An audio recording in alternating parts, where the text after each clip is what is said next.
All right, it is semifinals week. Like I talked about last week, only going to talk about the two matchups that actually matter. But remember, everyone's still playing. Ryan and Mac, William and I are playing to get the 7, 8, 9, 10 draft spots.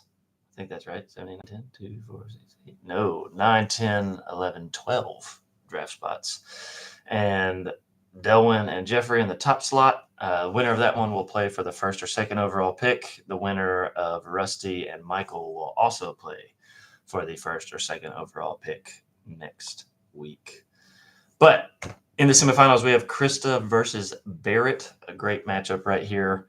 Barrett only projected to win by 2. Should be a fun, tight finish.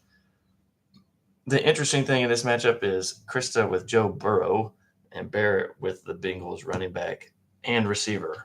So Krista needs all the touchdowns to go to Chase or the tight end to really survive this week. Otherwise, she'll be losing points to Barrett gaining an extra 2+ per touchdown, depending on yardage. I thought Tony Pollard was hurt for Krista, but he doesn't have a question mark or anything, so I guess he's fine. I don't know. For some reason, I thought he was injured. But good get having him up. Both of these teams, it's ridiculous how good each of their players are in general. But Barrett playing a new tight end.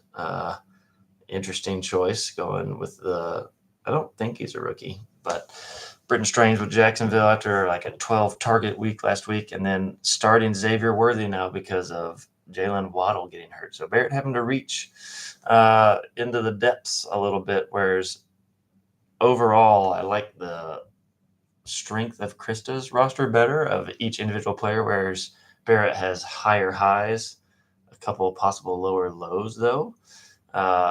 Interesting, Krista going with the Texans defense, playing Kansas City, who may or may not have Mahomes, might be having to start Carson Wentz, so that will be fascinating to see. Don't forget as well, there is Saturday games this week. While Barrett will be busy watching the Vols play Saturday night, there's also 2 NFL games on Saturday this week, and I'm gonna bet there's some next week as well. So don't miss that. And in fact, Barrett's QB plays on Saturday. But as Mac will tell anybody, and I've said this before, this is going to be a lot of fun because Krista has Josh Jacobs on Monday Night Football, and that guy can score 3 touchdowns any given week. And Barrett, for the second week in a row, has no Monday night players. And Lamar has a tough matchup versus the Steelers.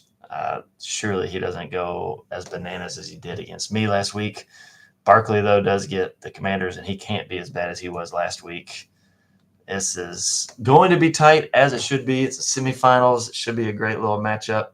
I don't think Devontae Smith has as good a week this week as he did last week. The Eagles did their thing. They proved they can throw the ball. However, they will go back to their roots of once they get the lead in the second half, they're just going to run the ball with Barkley. I mean, last week they ended the game with a 10-minute possession. Insane. But they love to run the ball when they have the lead in the second half, and they will do that now that they've proven Hurts can throw the ball, and A.J. Brown should be happy again because he caught passes and a touchdown. The real question will be Xavier Worthy and Britton Strange or Barrett. How much do they bring him down? And also, I don't think Scary Terry has as good a week for Krista as last week. As great as he has been this season, Philadelphia D is legit. I do think they will lock him down, and Washington tends to occasionally decide not to throw him the ball. Whether or not that makes sense is a different conversation. But Kenneth Walker being back or Charbonnet against the Vikings, though, tough defense. They're better against the throw than against the rush. So that's a little bit of a disadvantage there. But in general, this is going to be – it's going to come down to the Monday night matchup. Barrett will have the lead going into Monday night. But if he's not up by 15, he's going to be real scared. And I don't know that 15 will be enough for Josh Jacobs against the Saints.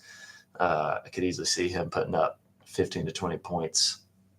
Woo, man, this is a hard pick.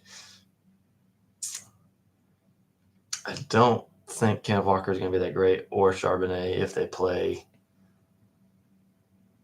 I don't like Tony Pollard this week. I'm going to pick Barrett. I'm going to pick Barrett by the sweat of his chinny chin surviving Josh Jacobs on Monday night. Ooh, that's a hard one. Dylan versus Luke as the other matchup. Dylan is projected to win by 12. I had been calling this Dylan's downfall for like almost a month now, 3 weeks to a month, where I said this is the week Dylan would lose. However, he doesn't have as many lines anymore because Montgomery got hurt, and so that makes Gibbs even more valuable than he already was. He doesn't have the Lions defense, although that might work to his disadvantage this week, as that's probably a defense you want to own right now. And then he's benching Jared Goff still and starting Baker Mayfield. Can't blame him fantasy-wise for that. Dylan did go hard for the Buccaneers defense. He now has 3 defenses, none of them the Lions. And I'm guessing that's for next week. I think they play the Panthers, which he has the Cardinals currently to play the Panthers this week. So that is interesting. He went real big for that presumption for next week. Luke, the only real major weakness from his team is Zach Ertz. He's only questionable. He's in concussion protocol, so I'm not sure if he's actually going to play. But he also doesn't have a tight end to back him up if Ertz is out. Luke's bench is hysterical compared to everyone else's in the playoffs who have their backup players or player to put in, whereas he's rocking Will Levis, Nick Chubb, a backup kicker, and a backup defense. Luke has got his starting lineup, and he's ready to roll with it. He needs nothing else. I do fear Jaden Daniels won't have as good of a week. Again, the Philadelphia defense has been incredible over the last 8+ weeks. Jonathan Taylor, well, thank goodness him dropping that touchdown didn't affect Luke winning last week. Why do players continue to do that? It's the easiest thing. Hold on the ball for 5 steps, then drop it. DeAndre Swift should have a great week against the Lions and their beat-up defense. A.J. Brown will be fine. I don't think he'll be as good as he was last week, just like Devontae Smith.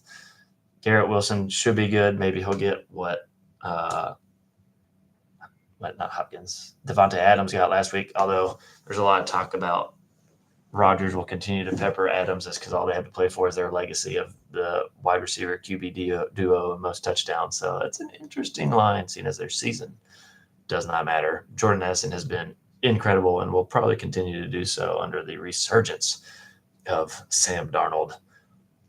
Oh, I've been predicting for weeks that this is when Dylan would lose, and I'd love to keep that train going.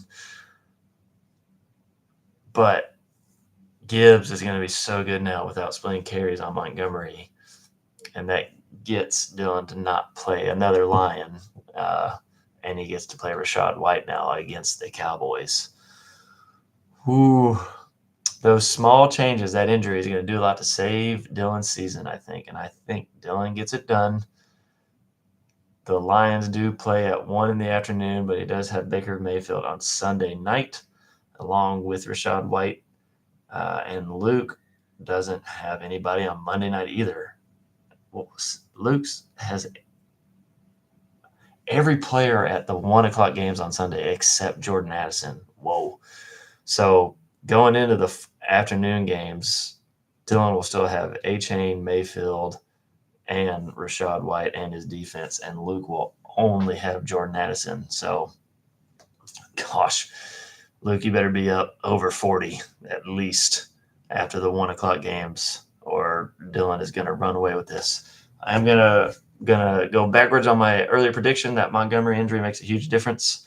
I think Dylan does when this gets to the championship to face Barrett, and we don't get the spouse finals, which would have been a lot of fun. I don't think that's what we get this year. Also, from a betting standpoint, if you haven't seen it yet, David Montgomery, the injury, his season total was to rush for 775.5 yards. You can bet over under on that. He got hurt and has 775 rush yards. I don't know how Vegas does it. They're nuts. But I will see all of you in almost exactly 1 week, just over a week. I'll be driving down the 26th. I know some of you are coming down the 28th, but we are 1 week away from all hanging out in sunny Florida. Bring your clubs. Let's play. Let's have some fun, and let's watch those finals together. Looking forward to seeing everybody.